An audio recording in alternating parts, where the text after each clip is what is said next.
Hey everyone, welcome back to my channel. I am Istari and I am here yet again to react to The Lord of the Rings. It's the behind the scenes, the appendices, and we're just going to continue along where we left off. I am loving every minute of this journey, I must say. I was not expecting to still be immersed in the Middle Earth just by doing the behind the scenes, but I was not expecting the soundtrack to be playing the whole time. And of course, I was expecting clips, but something about it, the nostalgia just came rushing in waves, and I'm just loving every minute of it. If you saw the first one, I was just cheesing back the whole entire time because, you know, how can you not? It's just so miraculous, and actually seeing how this miracle unfolded is blowing my mind even more. I'm wondering if this documentary, this behind the scenes one, awards, because it's already just blowing my mind. Okay, so we're just gonna start with video number 5. Okay. Everybody relax. Thank you again for joining me, and let's flow. I think one of the remarkable things about reading The Lord of the Rings is you go into this world which is, you know, fairy tale. It's dragons and it's trolls and it's hobbits and it's elves. Yeah, and it's yeah. amazing how It's amazing. authentic, That's how I felt. genuinely authentic it feels, that you start to believe that it could possibly be history, that somehow Tolkien found some lost parchment, and you know, some secret parchment that we don't know about. That's how that I he really feel. took all this from a true historical events. It has that degree of believability about it. I guess the way that we tried to hint at the depth, which is all that the film This really is real. do, This actually was partly happens. in our design process. While we were working on the screenplay, we were able to start a team of people designing of what you need to build in the book. You don't actually have to wait for the script to finish, unlike you Look would at all in these normal people movie. that are involved. I didn't want movie design. I didn't want fantasy movie Hollywood sort of style of design. I wanted something that felt authentic. I said, look, we've been given the job of making The Lord of the Rings, but I want to, from this point on, I want to think that The Lord of the Rings is real, that it was actually history, that these events happened. Yeah, that's and right. more than that, that's how I feel I want about us it. to imagine that we've been lucky enough to be able to go on location and shoot our movie where the real events happened. Those characters did exist and they wore costumes, and I want the costumes to be totally accurate to what the real people wore. Hobbiton still exists. It's overgrown with weeds and it's been run down and neglected for the last 300 or 400 years, but we're going to go back in there and clean it up.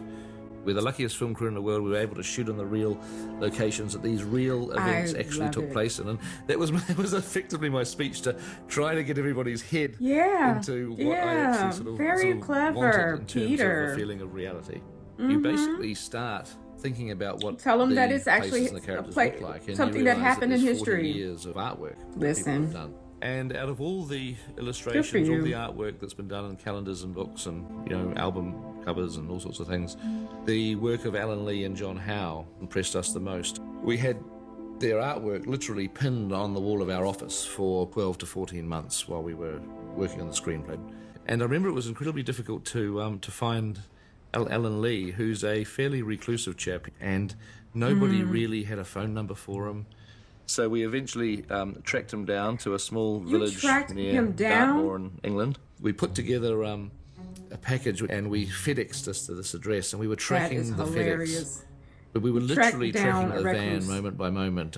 Jan, our assistant, was on the phone and she was saying, right, the van's about 50 miles from the village. And then we got a call back from FedEx saying, yes, so it's been delivered, it's been delivered. And we knew at that exact moment that Alan had signed for this thing at his front door and he'd got it. He sent over a copy of Heavenly Creatures, which I'd heard of, which hadn't seen, and enjoyed very much. We thought, oh well, he'll probably get in touch in the day or two. That's amazing, okay, right? He's He's there. We'll just wait sitting to see. there minding his own business.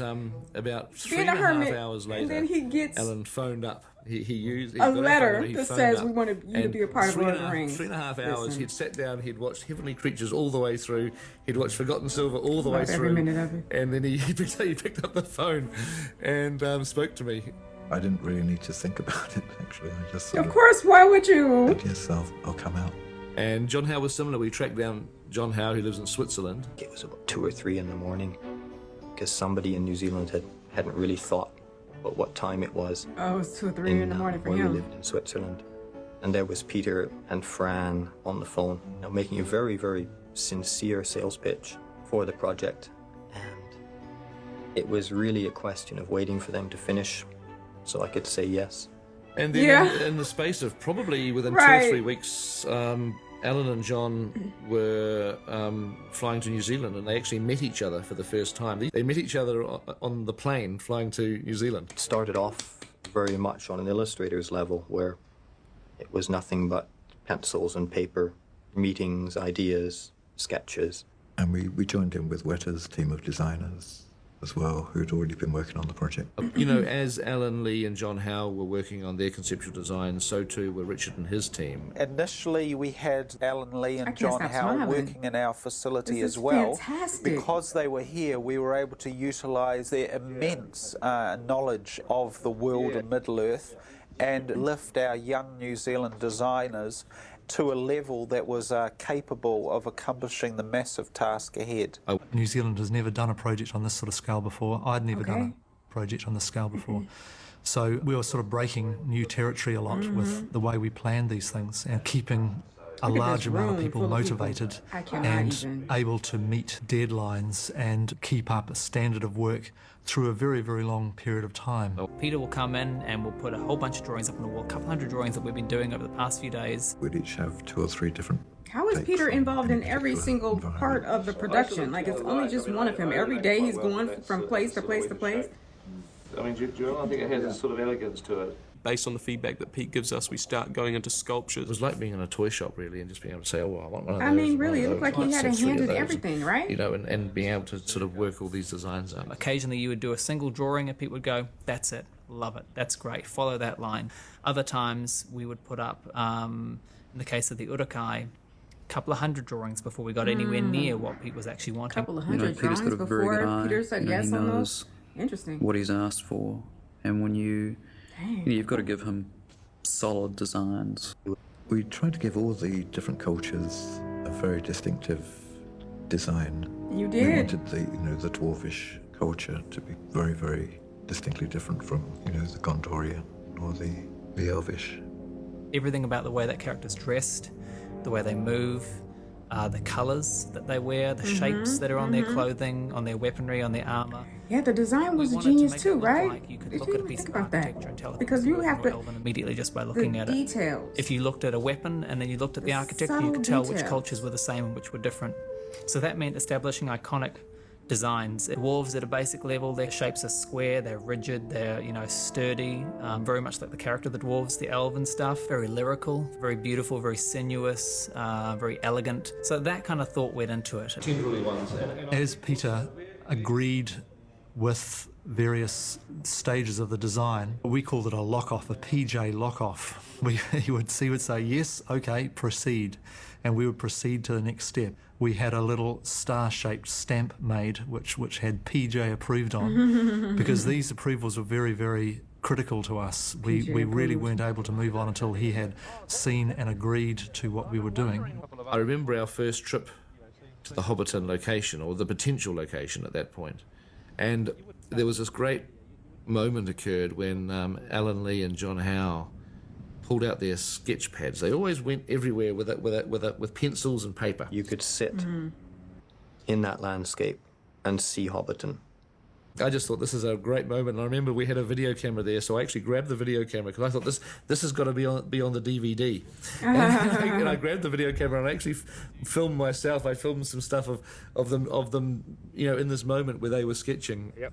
Yeah. Just get a close up in here, and then I'll let you get the still. I don't know, a year later or whatever. I love that they documented everything, sketches. every step of the The way style like of this. Hobbiton was first and foremost They to knew be what it was homely going to become. and familiar. So it has a kind of an Englishness to it that I think Tolkien would have liked us to use.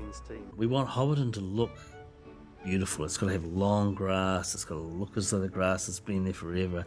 It's got to have fruit trees with fruit on them. It's got to have hedges with leaves on them. It's a big place. Yeah. How much lead-in time do you think you need to make it look as though it's always been there? We said, well, a year would be good. Okay, yeah, I think we could do a year, And so we started planning from a very early age with Hobbiton that we would begin construction a year out from filming. This is the first day Peter's actually going to see it, and it's going to be great because he's either going to like it or he's not.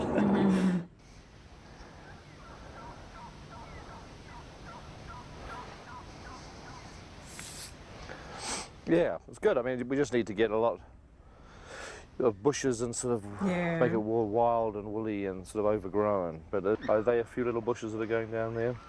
Along the fence lines and things ought to be The fence lines, there should be stuff all around the fence lines, yeah. You don't want those to be too clean. And as part of the sort of general process of building it, I don't know how interesting it is watching me just watching, but I am captivated, I must say. A huge architectural model. It would have been, you know, 4 or 5 metres square.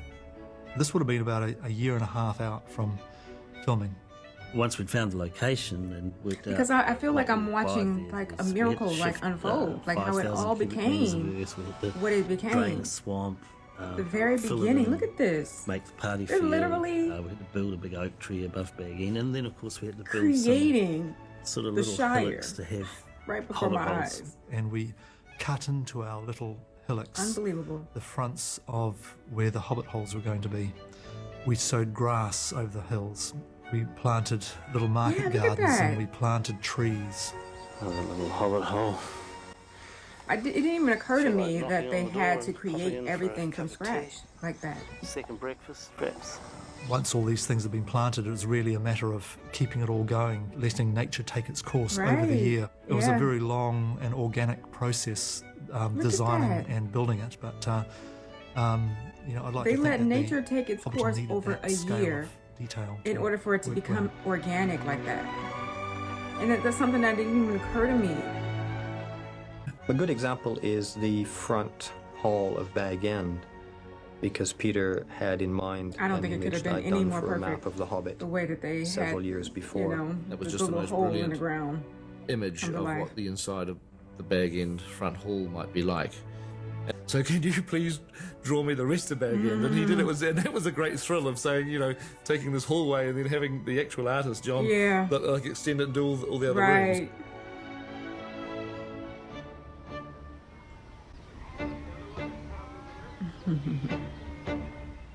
Love it.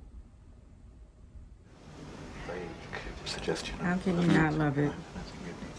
We built most of Bree as a set piece, so it only exists in one instance as a computer-generated wide shot. Oh, interesting. So yeah, we built it in what used to be an old Navy base here in Wellington. So the buildings all felt as though they were leaning in over you. I am in love right now. Like, I'm just really loving the way that this feels.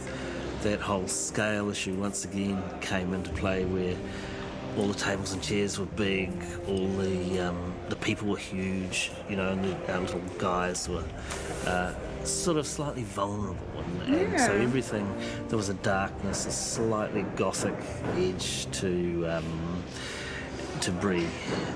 Yeah, it was ominous for me watching that for our little fellowship, you know, the beginnings of our fellowship. The Weathertop hill was actually quite difficult to find that location. It's described as being a hill like a cone, and the one that we found for the movie actually doesn't quite fit that description, but it's more interesting. So the ruins and the wide shots are just put in with a computer, but when the hobbits are actually within that circle of ruins, they are in a studio set. Basically, it's a ruined tower that once held one of the Palantirs. We've built, really, from the Tolkien's basic description of the ruins of a circular tower. I guess they just sort of represent some element of the kind of the age of this place, but they're also kind of like a brooding presence, a kind of foreboding of what's about to happen. Spectators, really. Of the events that can unfold in this arena. The day finally arrived. I could say to Ellen, "Can you paint me the rest of the tower, please? Can you show me what the rest of it is like?" It is described as being black by Tolkien, so we chose obsidian, volcanic glass, as the element that it had been made from. So we wanted to give it a sharp, blade-like, hard, aggressive quality. Smart. We built the structure out of a normal framework. polystyrene, and then we coated it with a hard coat. So we built up the sort of layers of lacquer, virtually, to give it a depth, so at the pointy edges you could see through it. And then we waxed it, which gave it even more sort of texture to the depth. There was a lot of different elements in that design. It wasn't a place I particularly wanted to spend the night, but it would be a nice place for a very sophisticated cocktail party. How do you define a culture which could be eternal, that could be forever perfecting itself? Right. You have to search for some form of simplicity which can allow you to stop evolving and find that perfect line. It's the use of natural forms. It's the use of flowing, graceful lines. With Rivendell, I think I was trying to create a place that I'd want to retire in. It's just this ideal environment in a beautiful Lost Valley. Utopia. And you get the sense that it was a centre of learning, that there'd be libraries and statues. You did well works capturing of all of art. that. The Rivendell exterior sets were built in a small regional park called Kaitoki, just north of Wellington. We made a model of the woods and placed every tree, and then just made a small scale versions of the buildings, and just worked out a way that we could place the buildings in a way that wouldn't damage any trees, and that the buildings would have kind of openings which allowed for the trees to grow, so that you'd feel that the trees had grown up around these buildings which have been there for 1,000 years or so. I even thought about sleeping overnight in Frodo's bed, but I think the props people would have been quite happy about that. The next mate. And also along the walls there are a They series put of so much love paintings or frescoes, and attention, one or two of them done detail by Alan Lee. into They basically the design. were the history of the elves, and Set the design. most beautiful, stunning pieces of artwork. And that is one of the reasons The why it boats was such an they immersive arrived experience in, as well. Just like with the the making music, I of watched the how Howard Shore centerpiece uses is voices. Sauron And things I smashing, just never really even considered, Narsil, like the layered, and then there's the way that he was able to various layer other the pieces of notes elven history and the on chorus either and blend it side. all into the scenes, and the same thing they're doing here with the set design. Like it's literally speaking, right? It's The Mines of speaking Moria volumes in was the probably background most of each scene. studio-based out of It's everything just we had magical. done to date. Just the whole We thing.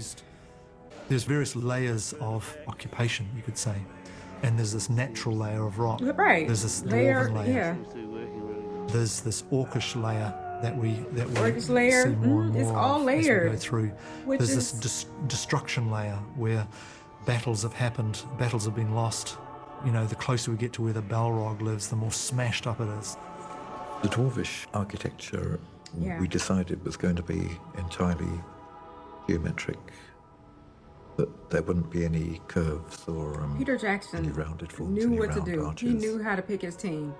He So literally it went all and felt searched for very, the people kind of crystalline, to become the and that design conceptual ethic was artist. kind of followed through. He tracked them into, down, the people he wanted to the work with, armor because he and knew what he was weapons doing. and every aspect of the dwarves, really. You know, the CG and model work plays a large part in the immensity of the Mines of Moria. So the Dwardelf chamber, which was entirely digitally created, except for a few kind of just the very bottom ends of the pillars, which were kind of set pieces.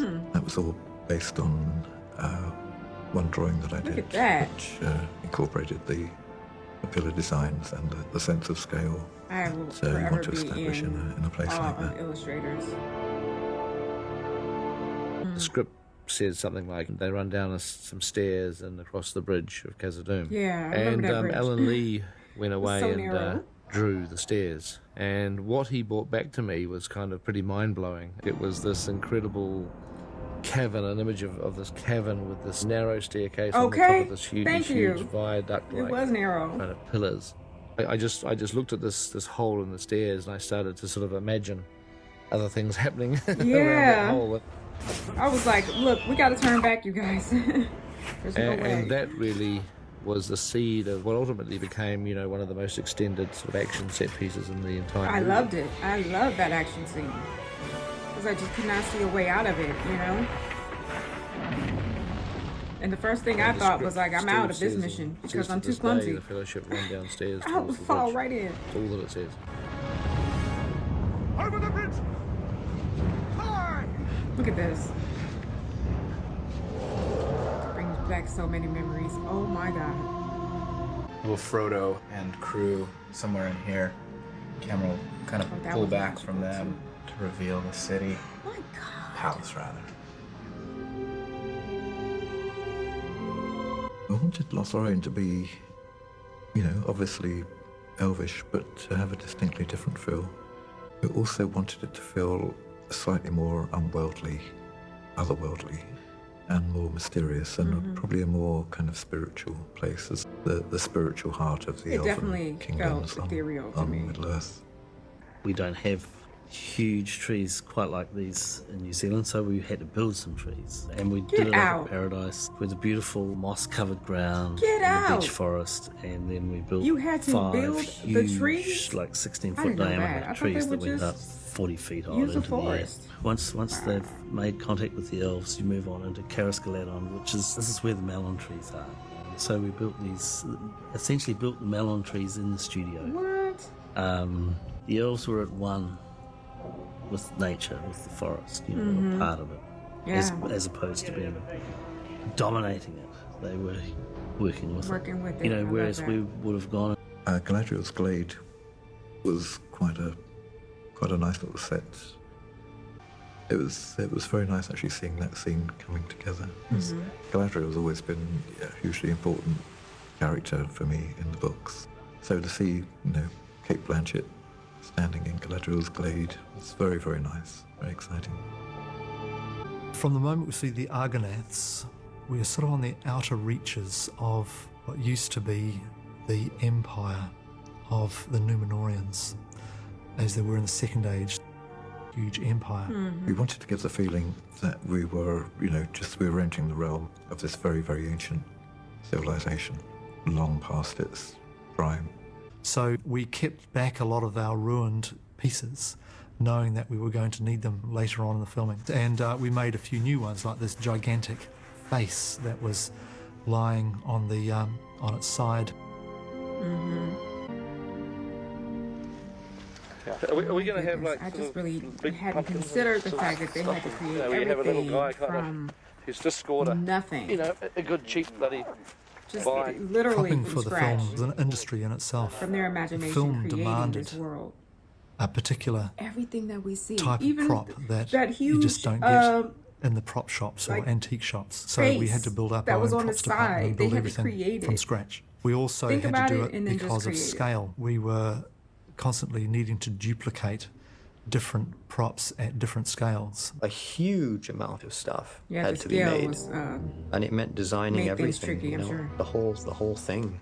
Yeah, Absolutely, the whole thing. absolutely crazy. But I think this crazy. is one of the Thank you strengths for saying that. of the Lord of the Rings, is because What in the everything world? had to be designed. Yeah. There were no shortcuts. There was no sort Right. of going out and picking something off a shelf. Right, everything had to be designed. That is amazing. Had to put a bit of thought into it.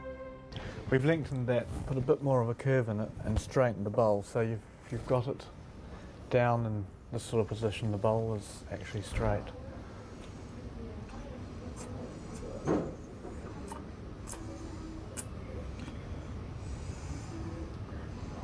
It's good. Yeah, it took them a while to say that, right? Every I'd have been chair, like instantly every perfect. cup, saucer, glass, everything was designed specifically for the film. So Cups we had to make and glass. We did have to I'm done. look like they for literally had to do people everything. with these sorts of skill bases within the Literally. community, people who can make the one ring. Those sorts of things were contracted out to craftspeople. We got a glass blower and we got some furniture makers and Glass some wood blower, carvers, furniture a maker. chap who could make clay pipes, My God. coopers to make barrels and buckets, wheelwrights to make wheels We could just for go buy some wagons. barrels. It starts off at the conceptual You had to make area, the but it barrels? works right through Really? down to the ground level. Guy who's applying Fantastic. the Just aging fascinating. to a wooden bucket to make it look as though it's carried water for 300 years, you know. Yeah, just As a props department, art department, we took responsibility for the ring. Something like 15 rings made of that sort of vaguely fell into the description that Peter had given and Tolkien had obviously written about. So Rick Porus, our co-producer, was there during one of these discussions one day about the ring. And we needed a prop, so I pulled off my wedding ring. And action. Frodo!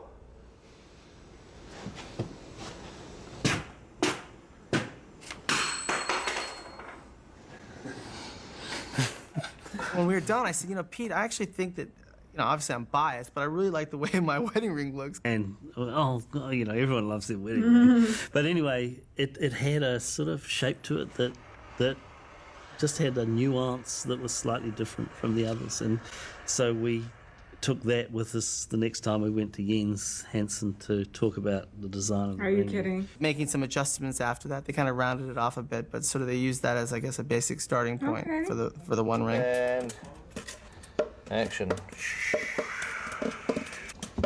It's been a huge kind of collaborative process. Yeah.